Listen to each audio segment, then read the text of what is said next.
There's the coffee maker, Mr. Coffee. Can we see Mr. Coffee? Oh, yeah. Yeah, we see him back there. Mhm. He's a really old thing. It works. Are the best ones to make coffee. All right, so are we ready? Can we start? Yeah. Okay, Yeah. so good morning, everyone. Welcome to Bezerra Spiritual Healing Center. We are a non-denominational spiritual center, and here we respect all religions, all spiritual traditions. So everybody's welcome to bring your thoughts, your questions, your comments. This is a safe place for us to learn and for us to grow together. And before we start the announcements, we always start with a prayer. So I would like to ask our brother Robbie to do our opening prayer. Please, brother.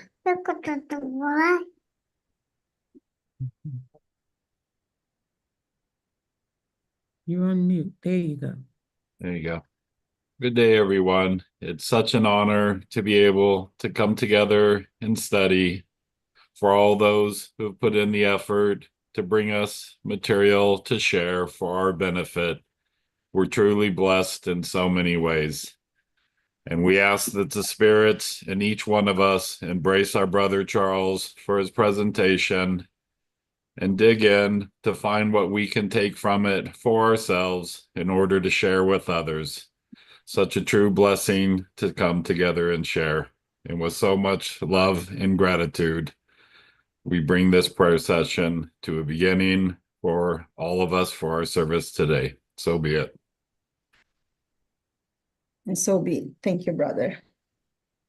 Kiki, Yep. skip the bio. Okay. Yeah. As Emmanuel, the spirit mentor of Chico Xavier, taught us, knowledge and love are the wings for our spiritual evolution. And this is the reason why this service is divided into two parts. And first, we always have someone speaking, sharing findings from remarkable and qualified mediums and spirits. And during this moment, it is really important that you pay attention, you participate, and we always talk about active listening. We even recommend you to take notes because your mentor will be working with you for you to download the most important messages for you to reflect and for you to carry this all this energy that you are already receiving while you're staying here at the center. And you will see that at the second part, it's going to be a hands-on healing pass, where your mentor will be working with BSH mediums and all the benefactors of the good. So then you can receive the healing energy and, strength and everything that we all need. We have plenty of opportunities for us to be together. So allow me to share with you our schedule. Oops. Here you have it. So these are all the opportunities that we have to be together. Every single day we have something. So we have a daily prayer every day, 6 p.m. Everything is in Pacific time. Everybody is more than welcome to join us. And we know that it is in giving that we receive. So let us be together. If you cannot be present, you can tune in and do your prayer, but everybody's welcome to join us. On Mondays, we have an internal service. This is our healing service where all the BSH mediums will be working with the mentors and the healing doctors to support all of those who are in need. So if you or anyone you know is in need of healing energy, please let us know, send us the name, send us if this person is in need of physical or spiritual need. And this person will be in treatment for at least 4 weeks. We highly encourage all the ones who are in treatment to tune in during this time, 6:30, 8:30 Pacific time. Read the gospel, meditate, make a prayer or something just for you to be open and in tune so then you can be open to receive the service. On Tuesdays, we have been studying the book On the Canvas of the Infinite by Ivone de Pereira. It's an amazing book, and we are studying with the Divine Light group. It's the same link. You can join us here. On Wednesdays, we have the study of the book Heaven and Hell. It's one of the series from Allan Kardec. Amazing book.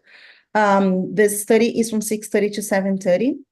On Thursday, we are studying the book Living Spring by Emmanuel through Chico Xavier, also an amazing book.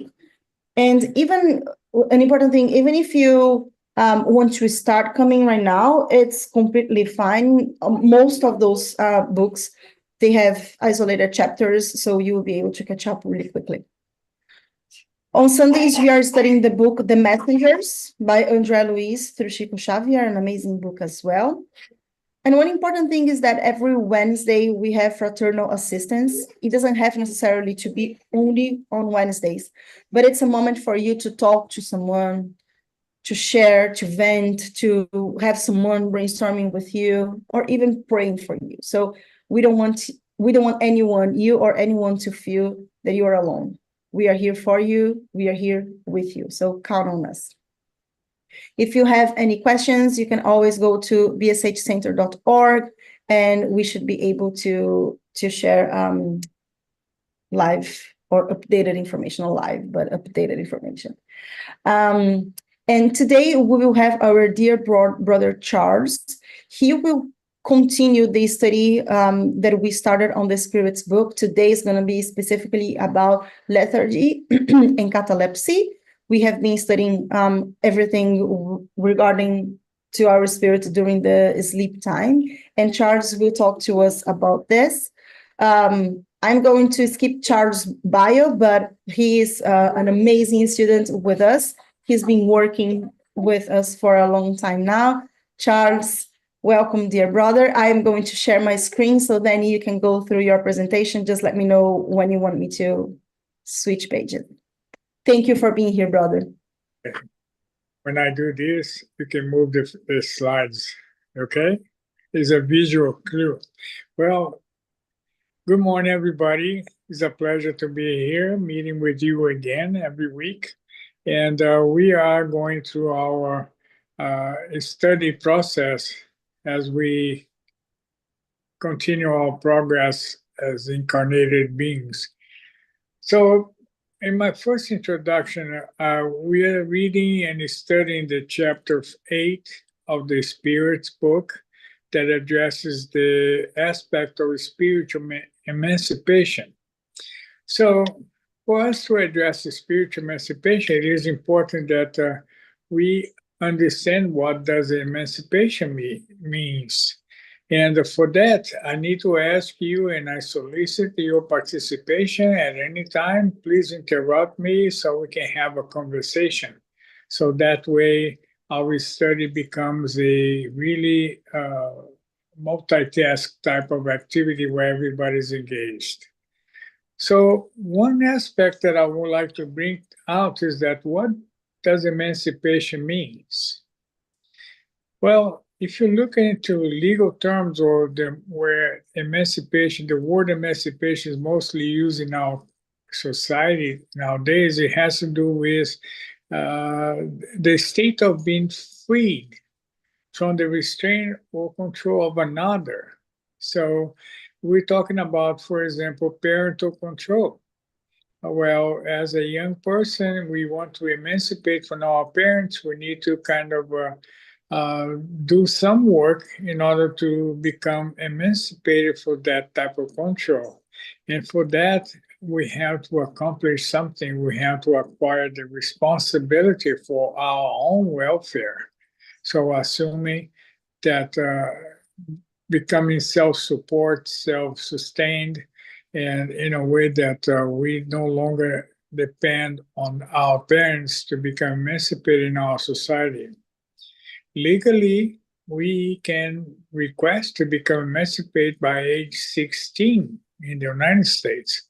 So if you are able to pay for your own bills, if you're able to go to school, take responsibilities, do all what's required, all your social obligations, you can request a court, a judge, to grant you the emancipation process.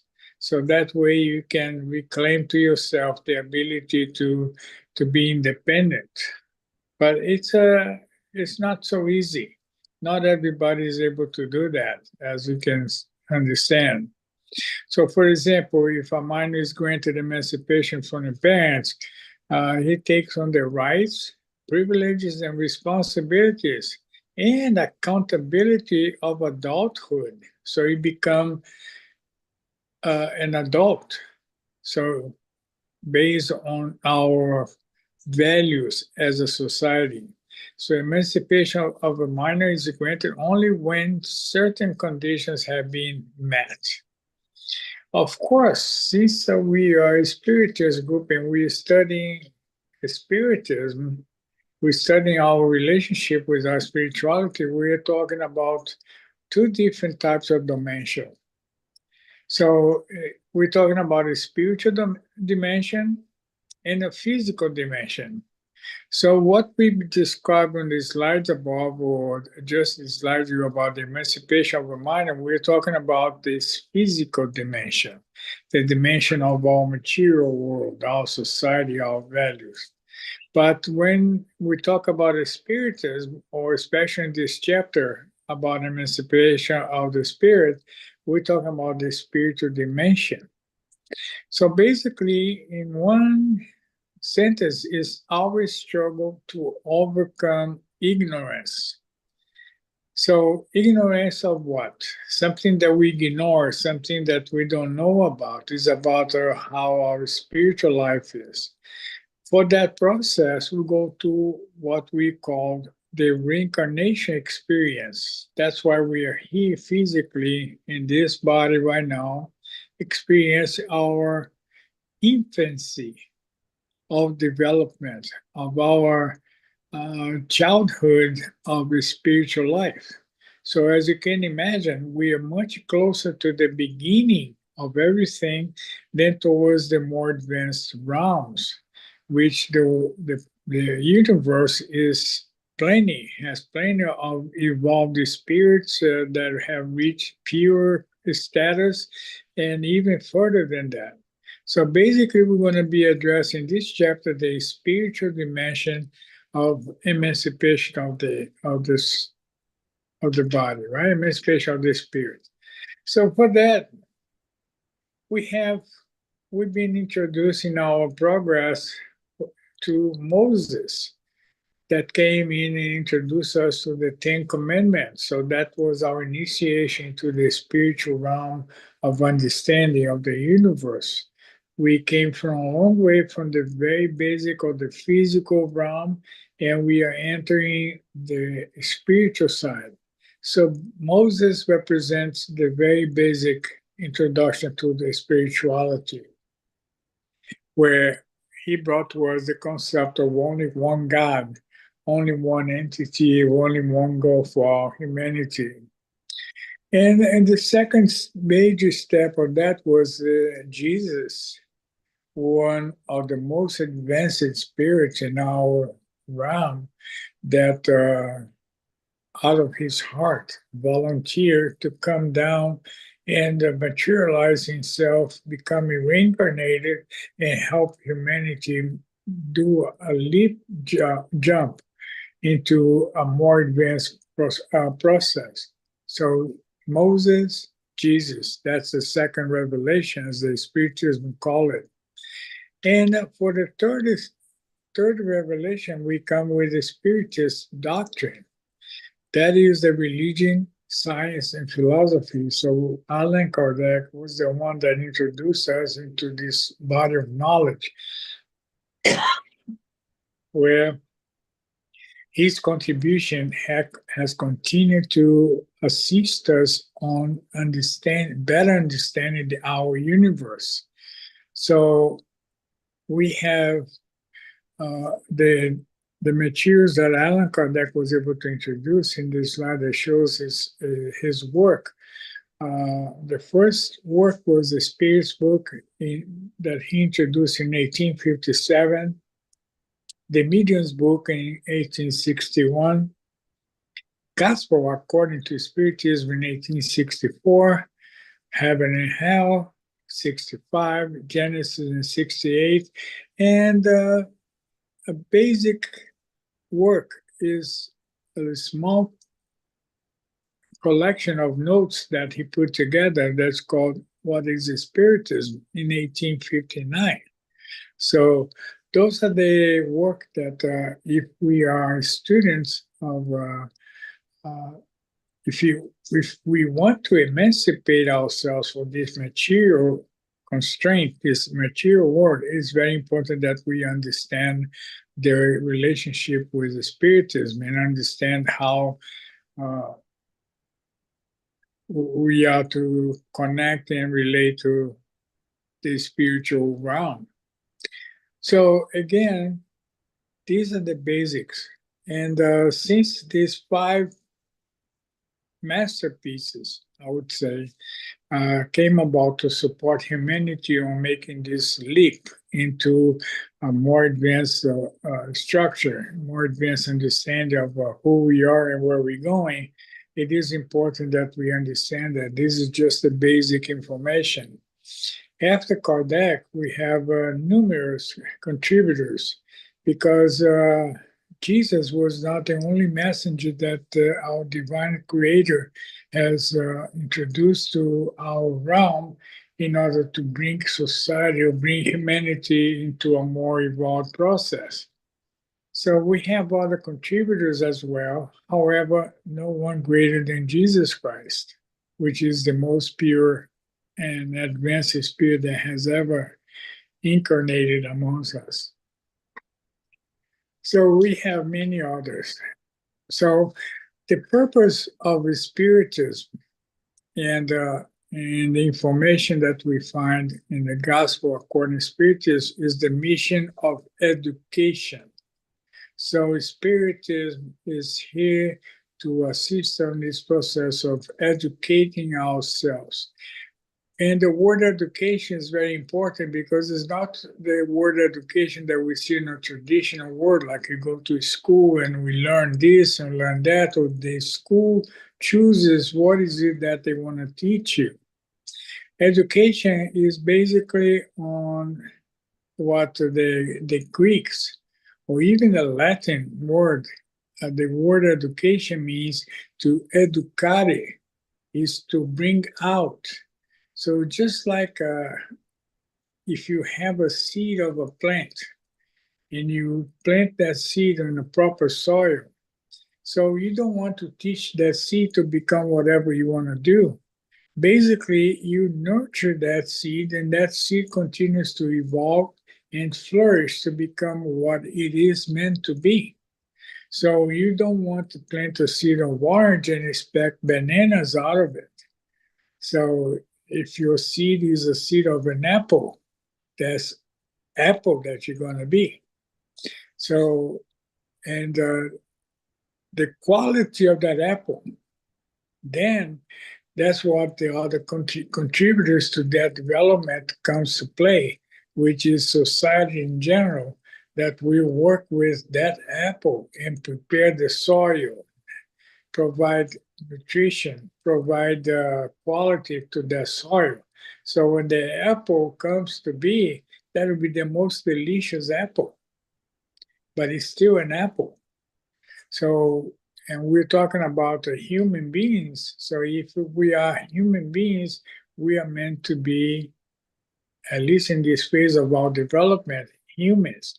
And our goal is to be perfect, to improve in a way that all the aspects of our development we are able to reach, in a sense that we will be what we are meant to be, perfect spirits. And that's the phase that we are in right now. And just to add to this process, we're not just evolve individually, but also we evolve collectively. We evolve as society and as a planet. So we are going through the process of evolution, not just individual evolution, but also a collective evolution. We evolve as a society, we evolve as a group, we evolve as a country, we evolve as a planet. And that's where we are, in a major apex of development, where our planet is going to what they call the transition process. And that transition process is to bring our humanity, our planetary state, to a better condition in the future.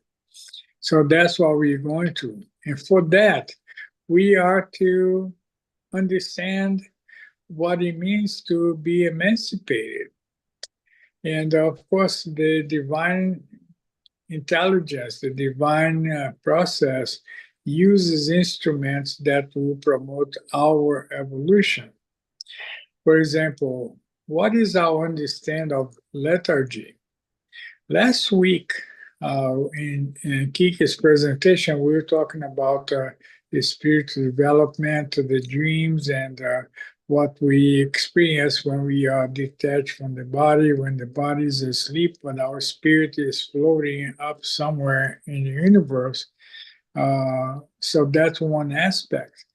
So that we can rely on the moments of freedom, like when you go to sleep, and that our spirit is free to go somewhere, that we have a little refresher of what's really important to us, which is the spiritual world. So the divine mechanism uses instruments, for example, lethargy. Lethargy is something in the realm of neurology. So neurology is the science that studies the connection with our physical body and the spiritual body, that connection. So the neurons are connected to certain forces of physical forces that helps us in our process of developing not just our spiritual, but also developing our physical.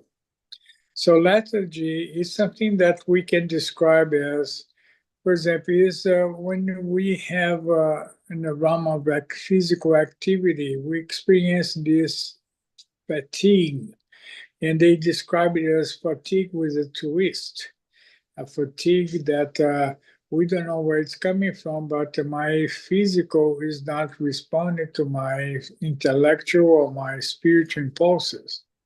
So we have this also depressed feelings. It's like a sense of apathy. So that way, our physical and mental is not really in sync, is not really connected in a way that we are in plenitude, that we are in full charge of our abilities. So when you have a diminish or lack of a motivation, it's a very low level of motivation for you to do anything. So that can be described as a state of lethargy.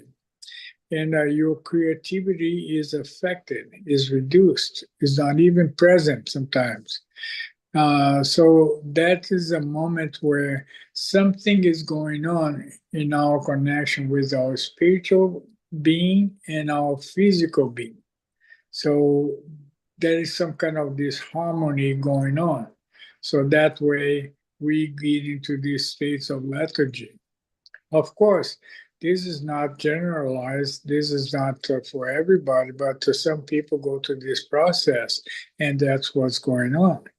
So in our with the assistance of our enlightened spirits, our mental guides and spiritual leaders, we have to go through this process in order to reset, to reinvent, or to reprocess our mechanism and have a better situation.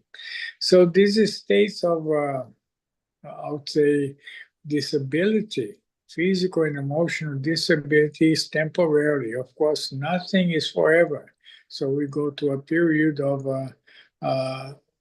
that we need to pay attention. We need to divert our attention to something else. So that's lethargy. Now, what is catalepsy?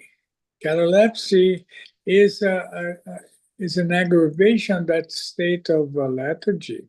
Let's say it's your body goes through experience of a loss of control. Your muscle tone is diminished. You go to a state of rigidity physically. So if you have seen or if you have had anybody in your life that is going through a process of catalepsy, you have the impression that, well, maybe that person is not well. So it happens to that person suddenly. It's triggered by emotional experiences. Is maybe caused by anger, a moment of laughter, or even hallucinations like a visual or auditory that in your personal experiences, you have to go through that. So that's what categorizes catalepsy, to a point where you can experience a paralysis.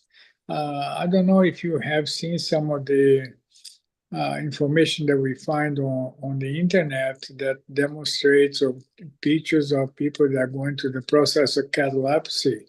They can stay in a position of physical immobility or paralysis in very odd positions.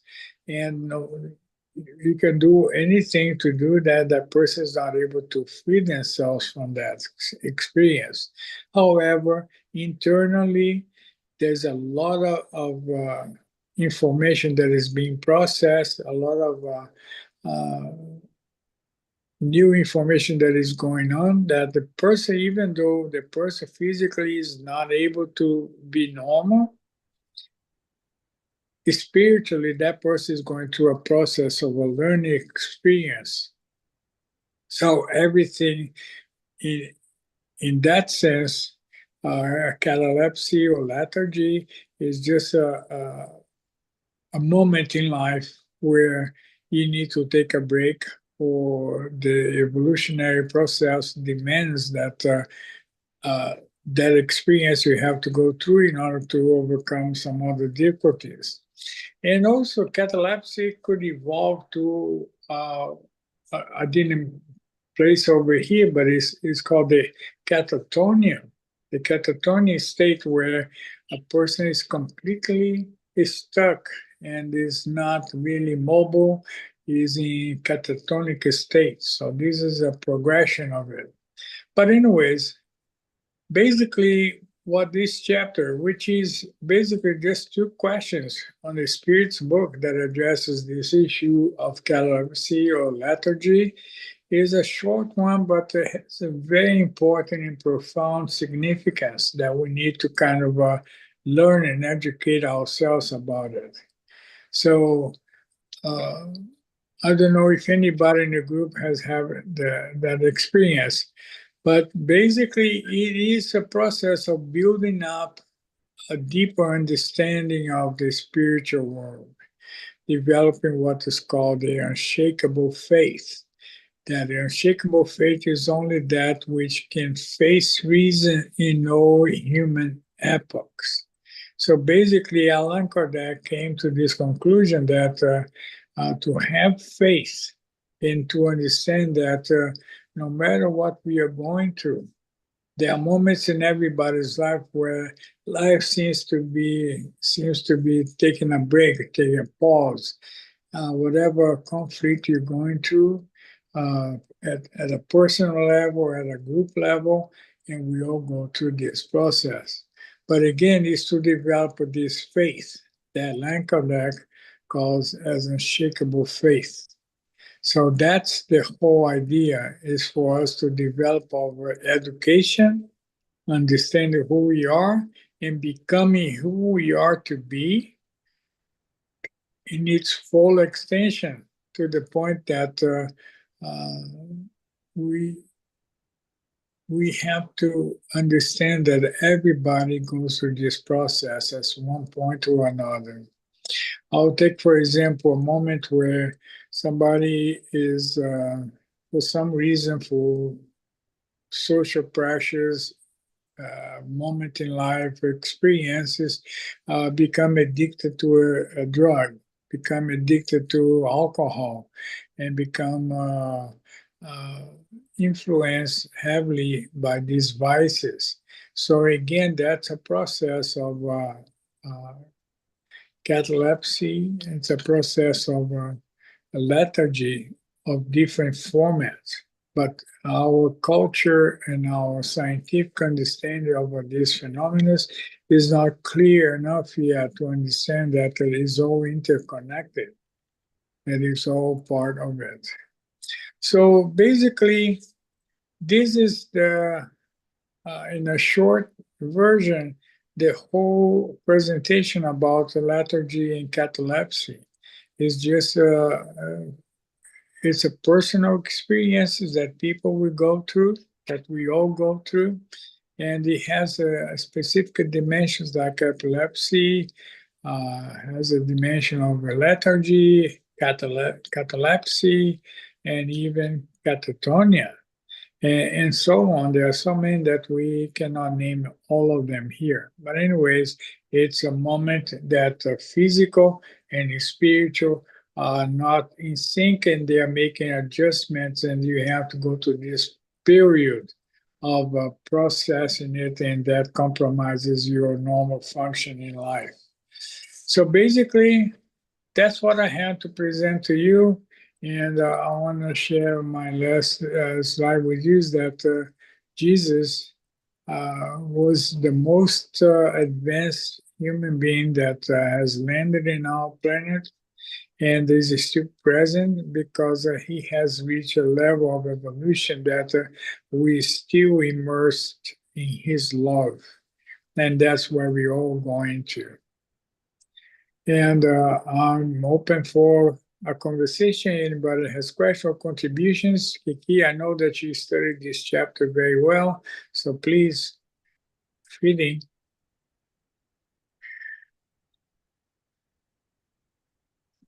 Thank you, brother. It's a very interesting chapter because this one it's very technical, right? Yes. It's showing us exactly how things work.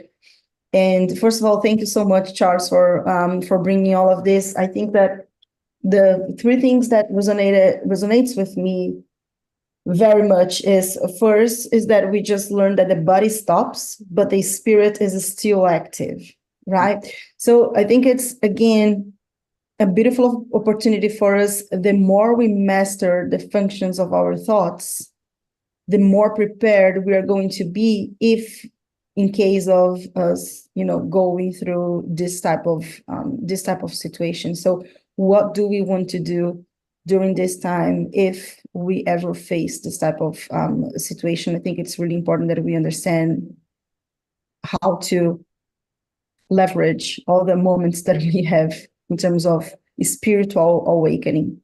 And I think that this is a second chance. Not a second chance. It's not necessarily a second chance, but it's... Yes.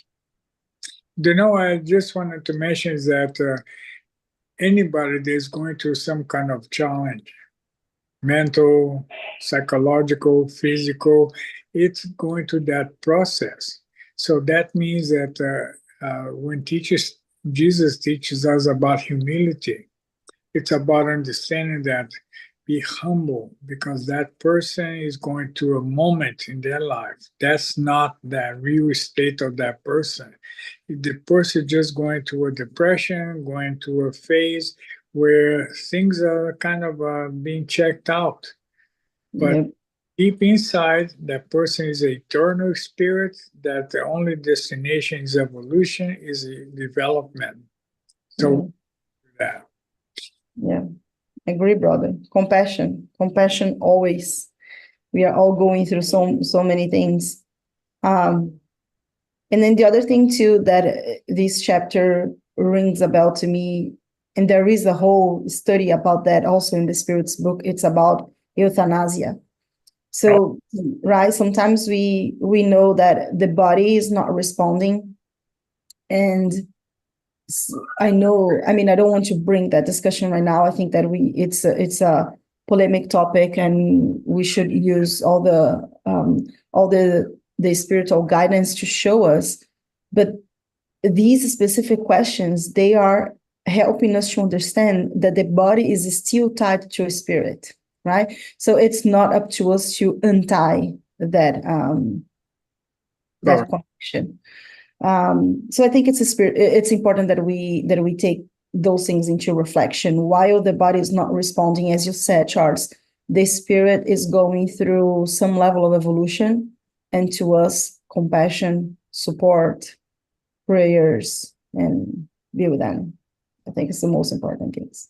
Well, very good. The Bezerra Spiritual Center has the daily prayers, which is us together praying for the benefit of those that are in that state. That's what it is. And those prayers, every prayer is somehow answered or heard So that's why it's important to continue with that. Even though somebody's not in a good state of mind or is going through so much, it is important to maintain that. Absolutely. So I want to say life is like an onion. We have all these layers that have to be peeled. And each layer represents some form of your evolution, as you were saying. But also, there's also a reward at the end of that is either your growth or it's a reward that comes after this life. Yeah. That something God will dispense for us. But either way, it shows us where we are on that line of growth.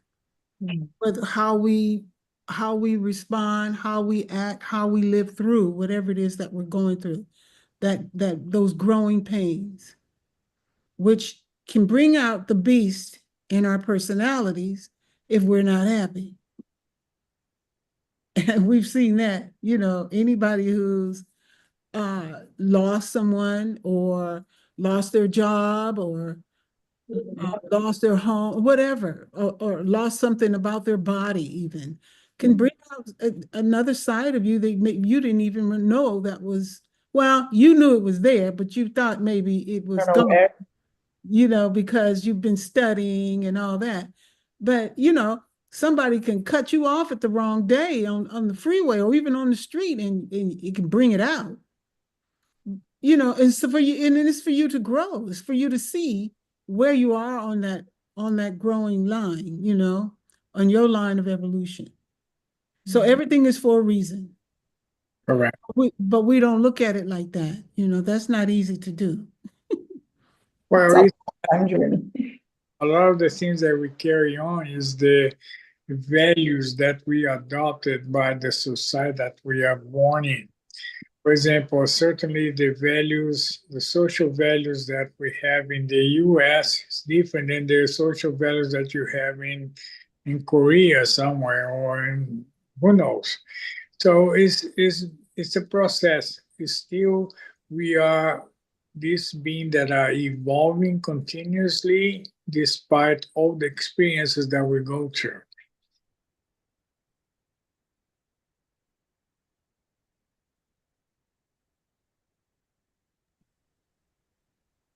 Well said, Charles. Any questions or any comments that anyone would like to add?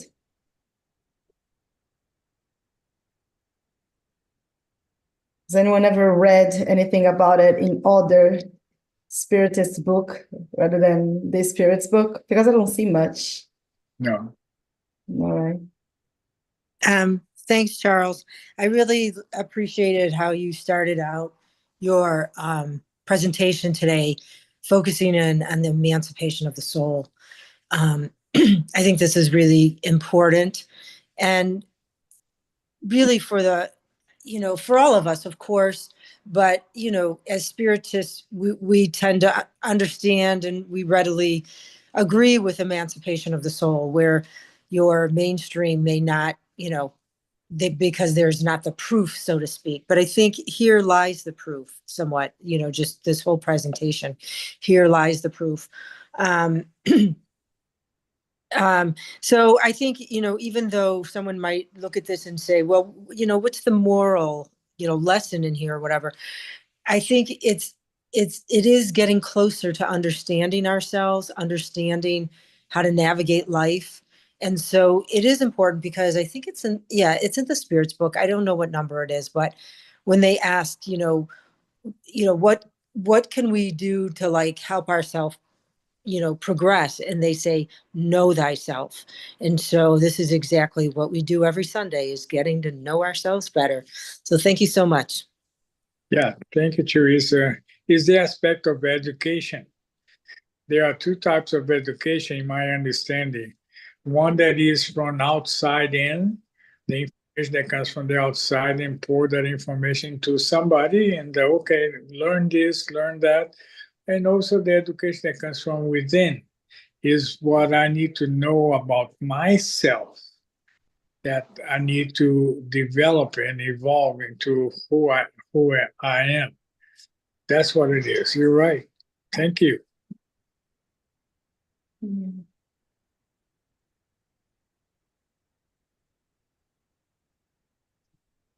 Thank you, Charles. I You're wanted to thank you for your presentation and thank you for the word unshakable faith, and that is the key to be free. When we have faith in ourselves, that we are not attached to anything. When we are born, we came with nothing, and when we go live this life, then we don't take anything with us. And so that is, we are free. And when we don't have attachment to anything, we are free and we can go and grow up in our spiritual life. Thank you. welcome, Moses.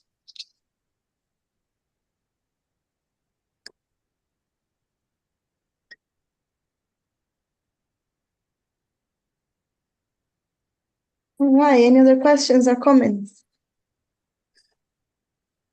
It was a short presentation, I know, so just Deep one, Charles. Short but very deep one. Thank you so much, brother.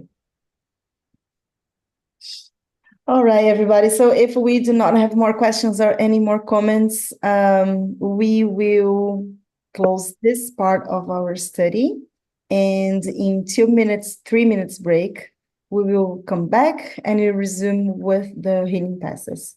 So Charles, once more, thank you so much, brother. God bless you and your family. And we will be here in a minute. Thank you all for staying here. all right.